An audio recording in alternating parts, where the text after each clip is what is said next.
حضرت انس رضی اللہ تعالیٰ عنہ نے ایک دفعہ آپ صلی اللہ علیہ وسلم سے پوچھا کہ یا رسول اللہ آپ کو غسل کون دے گا؟ تو آپ نے فرمایا میرے اہل البیت۔ پھر پوچھا یا رسول اللہ آپ کو کفن کون دے گا؟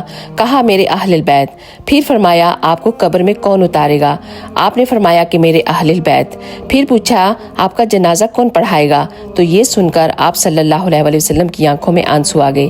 آپ نے فرمایا کہ جب مجھے غسل دے دو تو سب باہر چلے جانا، سب سے پہلے میرا اللہ سبحانہ و تعالیٰ مجھ پر اپنی رحمت نازل فرمائے گا، پھر جبرائیل اور میکائیل آ کر میرے لیے دعا کریں گے، پھر ساتوں آسمان کے فرشتے آئیں گے، وہ بھی میرے لیے دعا کریں گے، اس کے بعد میرے گھر والے آئیں گے، وہ بھی میرے لیے دعا کریں گے، اس کے بعد صحابہ اور سب ایمان والے لوگ آئیں گے، وہ بھی میرے لیے دعا کریں گے، اور جب سب دعا کر کے چلے جائیں تو پھر مجھے اللہ کے سپرد کر دینا۔ تو جب آپ کو لحد میں اتارا گیا تو حضرت مغیرہ بن شعبہ آپ کی قبر مبارک پر کھڑے تھے، تو انہوں نے اپنی جان بوجھ کر انگوٹھی اتار کر قبر میں پھینک دی۔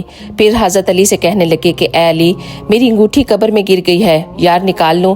انہوں نے کہا ہاں ضرور نکال لیں۔ تو جب قبر مبارک میں اترے تو آپ کے ساتھ لپٹ کر زاروں قطار رونے لگے اور آپ کے بوسے لینے لگے۔ انگوٹھی تو صرف ایک بہانہ تھا، وہ تو صرف آپ صلی اللہ علیہ وسلم کے ساتھ لپٹ کر رونا چاہتے تھے۔ اللہ اکبر۔